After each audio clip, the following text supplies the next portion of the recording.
నిర్ణయించే NEET UG 2026 పునఃపరీక్షకు సమయం ఆసన్నమైంది. పేపర్ లీక్ ఆరోపణల నేపథ్యంలో గత నెల జరిగిన పరీక్ష రద్దయిన సంగతి తెలిసిందే. ఆ చేదు జ్ఞాపకాలు, గత నెల రోజులుగా అనుభవించిన తీవ్ర మానసిక ఒత్తిడి, ఆందోళనలను పక్కనబెట్టి విద్యార్థులు నేడు మళ్లీ పరీక్ష రాయబోతున్నారు.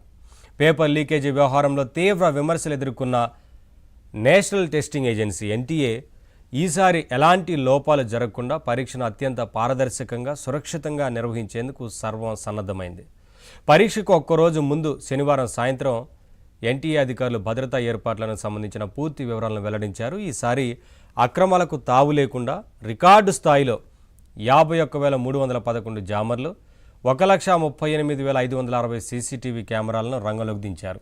వీటితో పాటు అదనపు సిబ్బందిని కూడా పరీక్షా కేంద్రాల వద్ద మోహరించారు. ఈసారి పరీక్షా కేంద్రాల్లో నిఘా వ్యవస్థను ఎన్టీఏ పూర్తిగా ఆధునీకరించింది. దేశవ్యాప్తంగా ఉన్న 95,000 పరీక్షా గదుల్లో ప్రతి ఒక్క గదిలోనూ సీసీటీవీ కెమెరాను అమర్చారు. అలాగే ప్రతి గదికి 2 ఇన్విజిలేటర్లను కేటాయించారు. పరీక్షా కేంద్రాల్లో ఏవైనా అనుమానాస్పద కదలికలుంటే వాటిని వెంటనే గుర్తించడానికి ఆర్టిఫిషియల్ ఇంటెలిజెన్స్ టూల్స్ సహాయంతో సీసీటీవీ ఫుటేజ్ని లైవ్లో విశ్లేషిస్తున్నారు. కేంద్రాల వద్ద ప్రత్యక్షంగా పర్యవేక్షించడానికి 6,700 మంది అబ్జర్వర్లతో పాటు ఆన్లైన్ ద్వారా లైవ్ ఫీడ్ను పరిశీలించేందుకు 100 మందికి పైగా వర్చువల్ అబ్జర్వర్లను కూడా నియమించారు. పరీక్ష రాయడానికి వచ్చే అభ్యర్థుల తనిఖీ ప్రక్రియ ఈసారి అత్యంత కఠినంగా సాగనుంది. బయోమెట్రిక్ వెరిఫికేషన్ కోసం 48,448 మంది సిబ్బందిని నియమించారు. గతంతో పోలిస్తే బయోమెట్రిక్ సిబ్బంది సంఖ్యను రెట్టింపు చేయడమే కాకుండా ఈసారి ఫేస్ అథెంటికేషన్ విధానాన్ని కూడా తప్పనిసరి చేశారు. అభ్యర్థులను క్షుణ్ణంగా తనిఖీ చేసి లోపలికి పంపించడానికి 38,795 మంది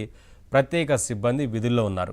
మొత్తంగా నీటికి సంబంధించి ఈ పరీక్షను కండక్ట్ చేయడం కోసం భద్రతను పెంచారు. ఇటు సైన్యాన్ని కూడా ఉపయోగించుకుంటున్నారు.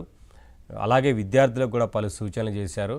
ముందుగానే పరీక్షా కేంద్రాలకు హాజరు కావాలి, ముందుగానే పరీక్షా కేంద్రాలకు చేరుకోవాలి, ఎవరు కూడా కంగారు పడాల్సిన అవసరం లేదంటూ కొన్ని జాగ్రత్తలు, సూచనలు కూడా విద్యార్థులకైతే ఎన్టీఏ సూచించింది. అలాగే ఈ చాలా విషయాలు ఉన్నాయి. వీటన్నిటికి సంబంధించి అంటే మరికొద్దిసేపట్లో పరీక్ష ప్రారంభం కాబోతా ఉంది. ఇప్పటికే పరీక్షా కేంద్రాల వద్దకు చెప్పినట్లుగానే ముందుగానే విద్యార్థులు అక్కడికి చేరుకుంటున్నారు. ఎవరు కూడా ఎటువంటి కంగారు పడాల్సిన అవసరం లేదు. ఎటువంటి ఇబ్బంది కలగకుండా అన్ని ఏర్పాట్లు చేసిన నేపథ్యంలో ప్రశాంతమైన వాతావరణంలో అందరూ పరీక్ష రాసేందుకు వీలు కల్పించారు అనేది కనిపిస్తూ ఉంది. ఇప్పటికే ప్రభుత్వం కూడా కొన్ని చర్యలు తీసుకుంటా ఉంది. ప్రభుత్వ సిబ్బంది కూడా సహకరిస్తూ ఉన్నారు. ఈ నేపథ్యంలో ఒకవైపున బస్సులను కూడా ఫ్రీ చేశారు. ఎవరైతే నీట్ పరీక్ష రాస్తున్నారో వారందరికీ ముందుగానే పరీక్ష కేంద్రాలకు చేరుకునేందుకు వీలుగా అన్ని ఏర్పాట్లు అయితే చేశారు.